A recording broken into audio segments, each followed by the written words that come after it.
ALS, Alternative Learning Systems. So may I come in? Please. Thank you. Good morning, sir. Good morning. Please sit down. Well, Rishabh, that's your first name? Yes, sir. Okay. Would you like to remove your mask so Yeah, that sure. we can see you better? Thank you, sir. And you can look at us for 4 seconds. Okay, Rishabh, where are you now coming from?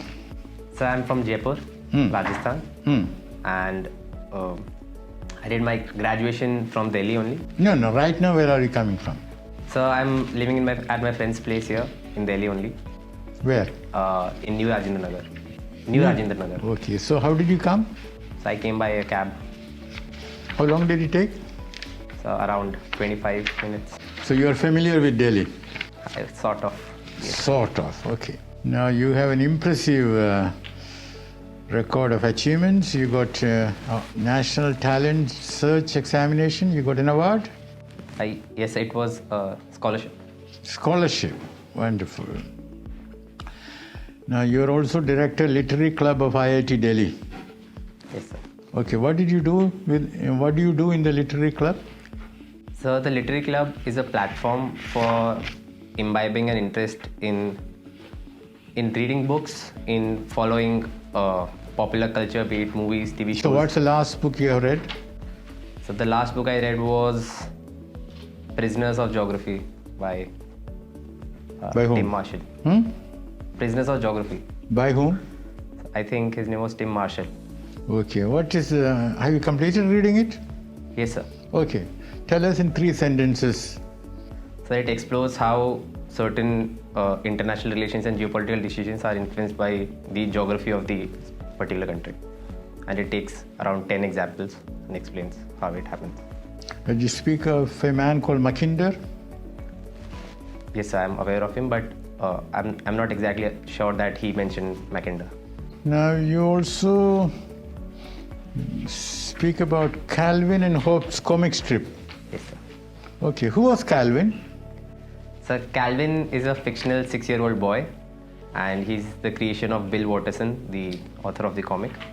And he has a pet tiger as a friend, and through this comics. And what's the name of the tiger? Hobbes. Okay. All right. Now let me turn it around. Who was the original Calvin? So Calvin was a Theosophian during, I think, 16th century, and he has. From where? I think he was from England. He had something to do with religious reforms. And Hobbes? Thomas Hobbes was again a philosopher, and he was from England as well. And What's the name of the book which he wrote? so he wrote one of the works that I'm familiar with is Leviathan. What's the name of the US Secretary of State? Sorry, sir, I cannot recall right now. Okay, Rishabh, you have done BTech from IIT Delhi in civil engineering, but and you passed out only last year. With geography as optional subject. Any particular reason for that? Because you could have easily opted civil engineer, and IIT engineer would have done so well actually. Yes, sir.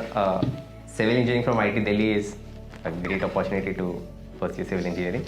But I always liked geography since I was a child. My father used to put up maps in the room, and during the school also geography was my favorite subject. But I lost touch with it when I opted for PCM stream after 11th.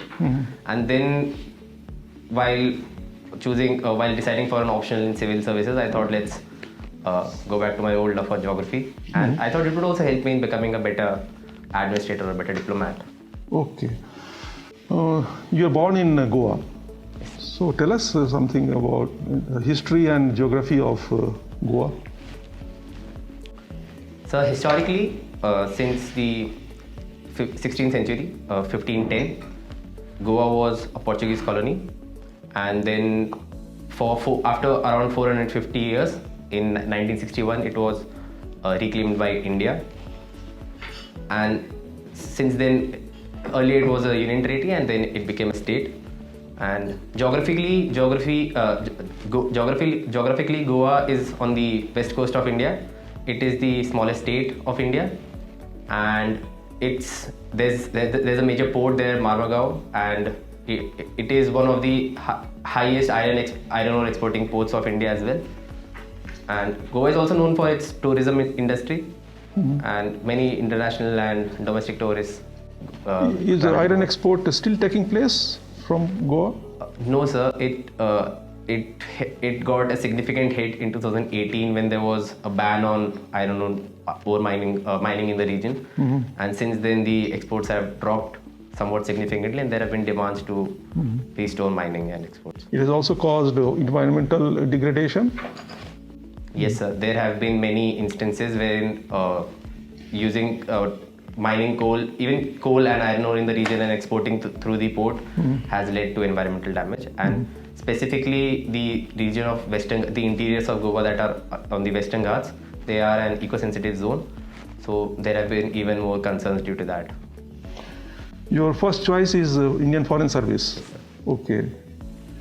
Whether if once you are declared successful, whether you'll be changing that or you'll stick with Foreign Service. So I'll stick with Foreign Service. Because then normally people give IAS as first preference. Any reason, or what is the real motivation for opting Foreign Service ahead of Indian Administrative Service? So I believe both the services are excellent in their own regard. But I think the seeds of my interest in foreign services was sown when my father was posted in the Embassy of India in Muscat for 3 years, and I was with him when I was a small child. But I think those seeds germinated when I was looking for a career option and thought I would love to be in the foreign services and represent India as well as see India's rise in the global order from the sidelines. And I think it would be a great honor for me. Also, secondly, I love traveling. I love to meet new people. I love to go to new places. And I think I'll be able to pursue that interest as well in the foreign service. So even as Indian Foreign Service officer, you will be able to contribute to the development of India? So as a foreign service officer, yes, I will be contributing to the development of India. In what way? So a foreign service officer has many responsibilities, and the primary of them is representing India's interests in wherever he or her is posted. And I believe that by representing India's interest, I'll be contributing to its development as well. Secondly, foreign service officers are very important in providing consular service as well. So the Indians abroad, if they face any problems, the foreign service officers help them. As was in the case during COVID-19 as well, when many people were stuck in countries during lockdowns. I think our foreign service officers helped them a lot. Rishabh, you are captain of the IIT Delhi quizzing team. Okay. Who are the renowned quiz masters these days? Because quiz master of yesteryears have now gone into politics and all that. So my favorite quiz master of the current time is Major Chandrakant Nair. He was earlier in the Indian Army, then he left it to pursue a career being a quiz master, and he takes his questions are very unique, and that's why I like him specifically for the reason that once you read the question, you think that you're not really aware of what's the crux or what's the answer. But after seeing the answer, you feel that, oh, I knew that, and I could have worked it out. And I believe that's what makes a good quiz question, and he nails it every time. So Rishabh, these days your namesake is very famous in cricket, right? Yes, sir. So what is that making him so unique? So I think you're talking about Rishabh Pant. Yeah. So he's an Indian batsman, and he's known for his unique shots in cricket. And in the recent India-England series also, we saw that he improvises a lot, and there were many unorthodox shots that he plays, and that's what. So he's very risk-taking. Sorry, sir? He's a very risk-taking player. So I won't say a risk, because I believe he's confident in his abilities. The the fact that many people don't do that might be a reflection that he is good in that and he can think differently from others. Okay, how do you compare your character with him? So I'm not I don't know much about Rishabh Pant and I don't really follow but at cricket. least we yes. know his image, yeah. Sir, I think I am confident in myself if I'm prepared well, and then I won't hesitate to do something just because no one else does that. If I'm sure that it's the right step and it's what should be done for the good of everyone, I think I will do that. Okay. See, being a geography student, tell me something about what is El Nino in a layman's language to us. So El Nino is a cyclic weather phenomena that happens around every 3-4 years, and it's in the Pacific Ocean. The pressure gradient, the temperature gradient changes on the coast of on the western coast of South America and on the eastern coast of Australia. There's a reversal in the temperature gradient, and that leads to changes in the weather patterns, and its effects are also felt in India as well. Okay, is it an oceanic phenomena or an atmospheric phenomena? So it's an oceanic phenomena Okay. that leads to changes in the atmosphere. Okay. How is it affecting our monsoon? So every year whenever there's an El Nino, India sees lesser monsoons than average, monsoon rainfalls than average, and it is because there's a descending limb in the Indian Ocean of the Indian Ocean Walker cycle, and that reduces the pressure on the masculine high in the southern Indian Ocean, and therefore that reduces the velocity and the Okay. winds. So is it happening every time when there is an El Nino? So I'm not exactly sure. There may be instances where the effect of El Nino is countered by an effect of some other weather phenomena, so it's not noticed. But if we see the standalone effects of El Nino, if it can be separated from other weather events, I think it leads to a fall in rainfall. Okay, one last question. In climate change, right? Are we doing enough? So I mean, the world as such, yeah. So I don't think we are doing enough, and there's a lot that needs to be done. And it has been noted by several international agencies as well in IPCC reports. Many NGOs have confirmed that the path that we are taking, there was a calculation that we need to restrict our emissions, and by the current path that we are on, we'll be emitting all the carbon budget that we have by 2035 itself. And we have ambitious targets of stopping the rise in temperature by 1.5 degrees Celsius. So I think we are way off. But many experts, or many critics also say that it's sort of doomsday. People who are frightening all of us by saying that this will happen, that will happen, especially from Europe, because they are already achieved what they want to achieve. So I think I don't subscribe to their thought. I believe that we should be afraid and we should take actions as soon as possible. And I think there's enough legitimate science to back these notions. And I think we have spent way too much time debating whether climate change is real or not, or whether it's a serious threat or not. And I think we can't afford debating it anymore. Yes, Rishabh. So Rishabh, you like traveling? Yes, sir. So have you been going to many places? Tell us something about it. 2 months back in February, I visited Dubai. Okay. And have you traveled in India? Yes. In February, I traveled to Senj Valley in Himachal Pradesh as well. Okay. So what is the agenda when you travel? I mean, do you do it regularly? What is the scene? Not Do you very go for regular. trekking? What is that you do? It's nothing specific as such. I Okay. just like to go to new places. When you travel, there's a lot one learns, and one sees new culture, sees how people they are there, sees the nature, the people, the environment, Okay, even the fine. governments there. Fine, Rishabh. Let me ask you something else. You worked as a journalist and you had a position of a journalist in college. Yes. What do you think is the role of a journalist in society? I'm a journalist's role is to portray facts as they are to the people, because As they are. yeah, facts as they are. They should not be biased or meddling with the facts. And a journalist owes this responsibility to the people to report developments that are happening in the nation, in the world, and to make people aware, basically. Isn't it dangerous at times to tell people all the facts? I mean, it can lead to panic. It can lead to all kind of things. Yes, ma'am, it can. And I think there's a grey line So do you think he should improvise and look at situations, then according to that, give information? Is it like that? And this improvisation does actually have, as you rightly noted, that it can lead to panic among people. Yeah. But I think it's a very fine line. While improvising, our biases, our opinions may corrupt the piece, the news. Even if you are not aware of it, it might be done subconsciously.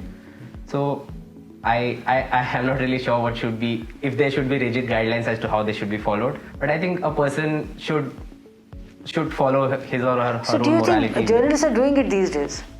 In India, the feeling is that they are not doing their job. I mean, they're tilting in one direction or the other.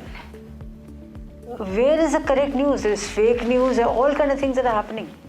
What do you think of that? Ma'am, for the specific case of TV news media, I believe that this is indeed happening, and it's very worrisome for India as a democracy, because media is the fourth pillar of democracy, and it is weakening. There's a visible bias in certain sections of the media, and I have, in my opinion, they are leaning towards some side. And So they what should be report done this. about it? How to correct it? If government makes rigid laws, it will be counterproductive. What do you think should be done? Ma'am, I believe the one thing that should be done is that people should realize that they are being given some biased or news, and You after think that, a person in a village who's semi-educated or not at all will be able to make out the difference? yeah, Or are they gullible and they'll just take whatever is there? yes, ma'am, I was coming to that. Okay. Currently the news is so biased and leaning towards some side. It's because it's funded by someone who has a vested interest in that news. Okay. So I think once we pay for the news we want, and because we believe that the news we are seeing is free, but actually it's not really free. It's funded by someone and they have a vested interest in that. So I believe if people pay for true news, honest journalism, I believe then even journalists will come forward and give us the right news if they are paid well for that. Yeah. So, for example, Republic TV. I mean, somebody like that, there should be laws against that kind of journalism. You think so?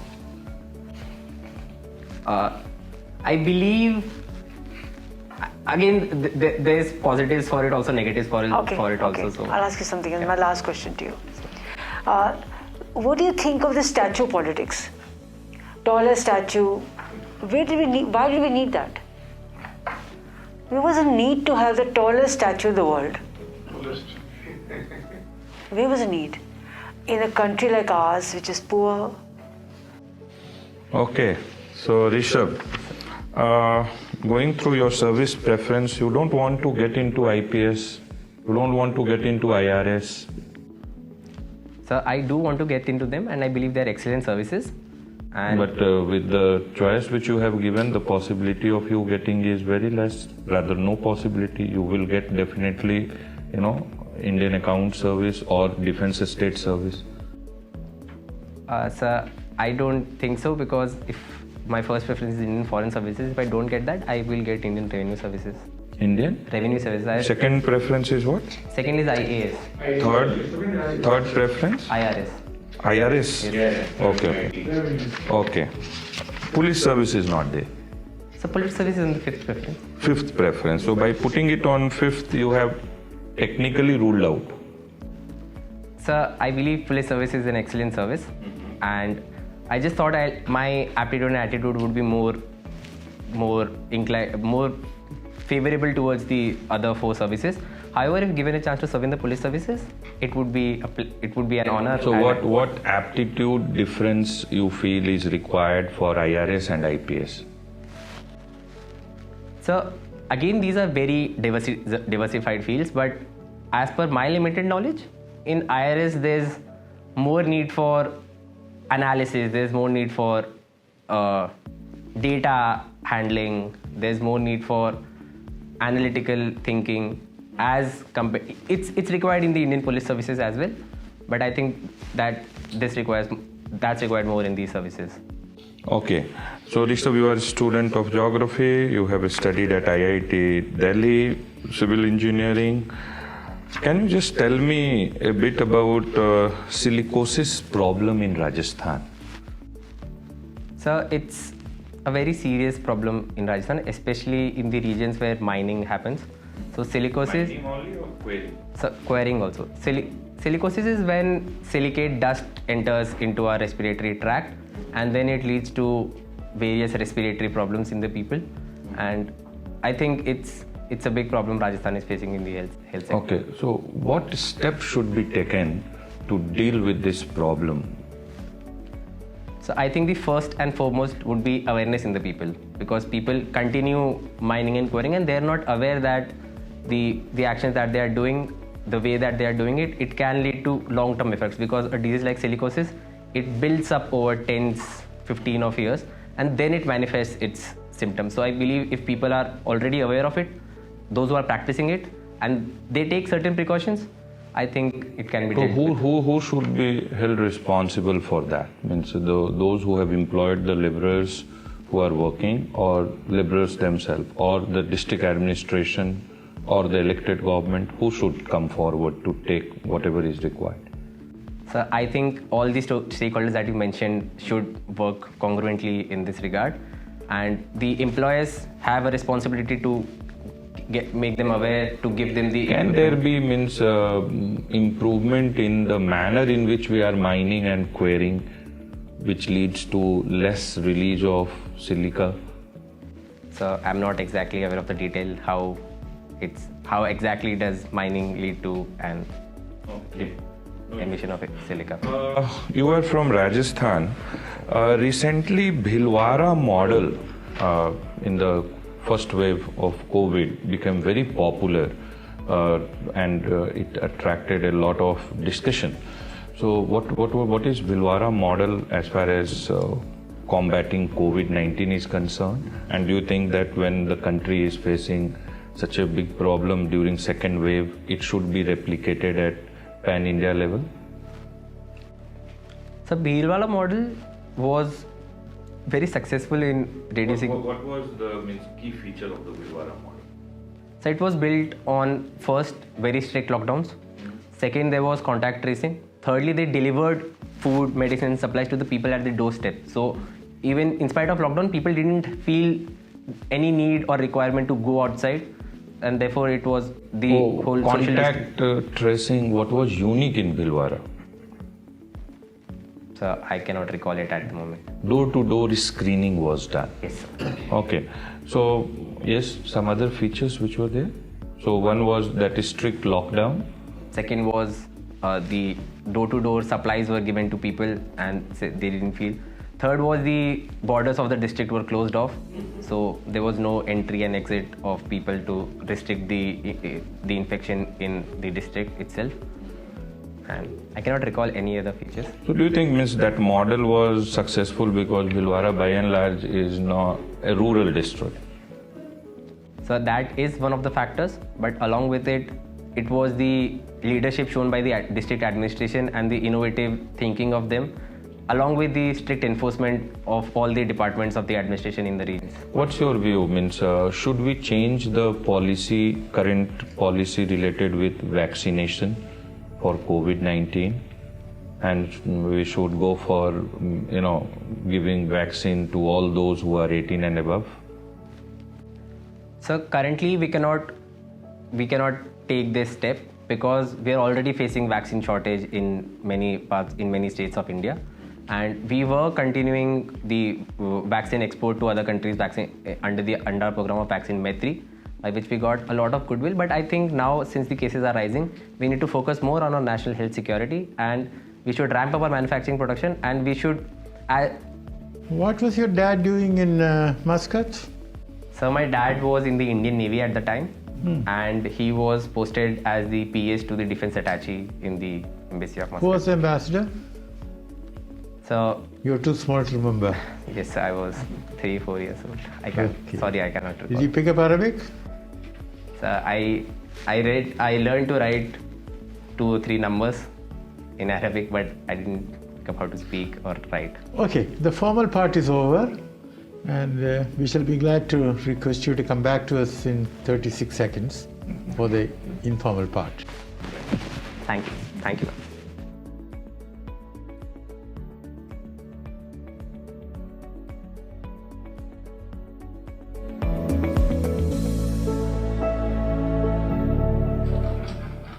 Please.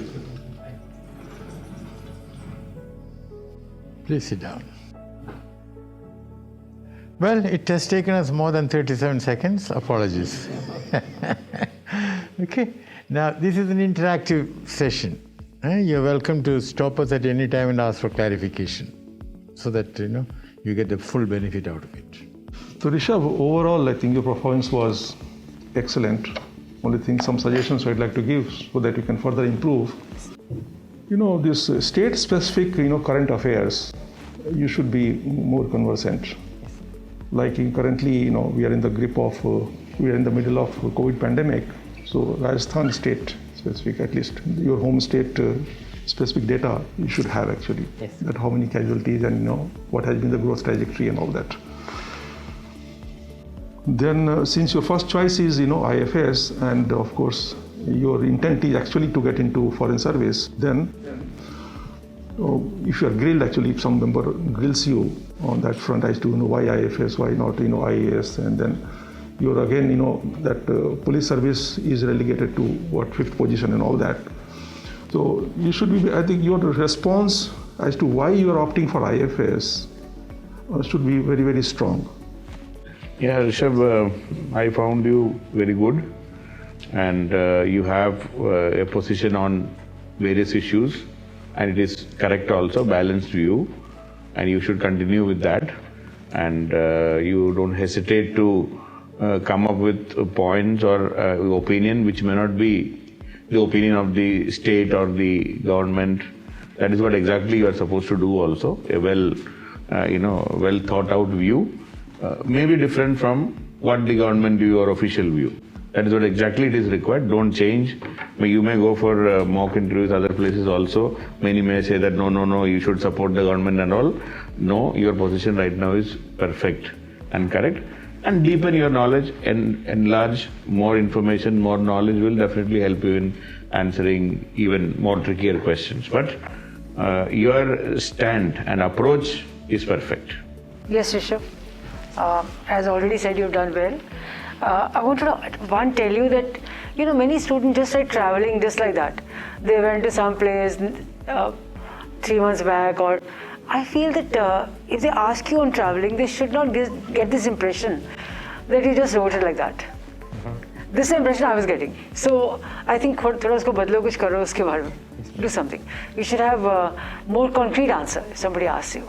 Okay? Yeah. So you will have to meet people, and where all did you go? Kuch thoda sa hona chahiye, some meaty answer I want on that. Then about journalists, I thought you handled it fairly well. But you got carried away initially that they should be honest and totally. See, ideally they should be.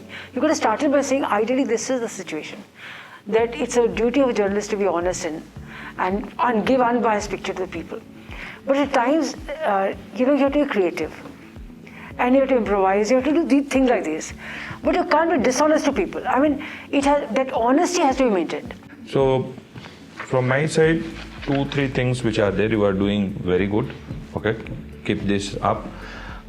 Slightly, I would say, the way sir told, that awareness about Rajasthan. Despite the fact that you are staying in Delhi, you have studied in Delhi, you were born in, Goa, you stayed outside India as well, but DAF is reflecting to us that you are from Rajasthan. So questions will be asked from Rajasthan, and particularly when it comes to this silicosis problem, IIT Jodhpur has done a fantastic study on that. Based on that, Rajasthan has formulated a new policy as well. So read that a bit, okay. And when it technological solution, that is what IIT Jodhpur has done. Technological solution for crushing stone and technological solution how crusher can be at a standalone place away from people while crushing is happening. Just by doing small things, we can reduce the intake which is happening for the laborers, okay, and many other things which are there, okay. A Bhilwara model you should be knowing well, okay. So yes, one was door-to-door screening. This is what is required right now. What is happening when it comes to COVID-19? Every day we are testing large number of people, but testing whom? This is the big question which is there. And on that basis, we are making analysis of the rate of positivity which is there. Okay, so we are weak when it comes to contact tracing when second wave is there. Okay, so and this will give us a misleading picture, and this is how if there is the spread, this spread will not be able, we will not be able to control it then. So that is why this is very specific things. Means they were tracing very effectively. They were tracing contact tracing what they were doing in Bhilwara. That now this current situation warrants that effective contact tracing, effective testing, and even now, what is to be added? Treatment to those who got infected. Security plus other national interests speak truth to power. Okay? Then, as regards the government, you have been taking the line. You don't always have to be overeager to defend the government, but at the same time be diplomatic and don't offend the government. Okay? So you have to cut a fine line, navigate skillfully. Okay? If you disagree with something, then give the reasons. But if you are still pressed, sir, I may disagree, but I will be loyal. Once I am in the government, I will implement. But I will also bring to the government, notice of the government when there are problems, when there are issues, so that I will be an honest public servant, not just, obedience. That is more in the nature of a clerk, not in the case of an officer. Yes. Okay, so have that line, but you have to be thorough with international affairs. Okay. Any questions? So I had a few questions that I'm being told that sometimes I speak, the answers I give are sometimes too long and I speak a bit too fast. So was that an issue? No, Not at all. And as regards, as regards eye movement, you were always concentrating on the member, or were you sort of? No, he was not. I was looking at the member only. No, it should be, 80-20%. That is, Okay. when you are speaking to this honorable member, 80% of the time, then 20% distribute. Okay. So, just play it naturally. Okay? It's a question of keeping engaged with everyone. Okay. Great. Yes, sir. We certainly are going to read your name. Thank you. Thank you so much. Good luck.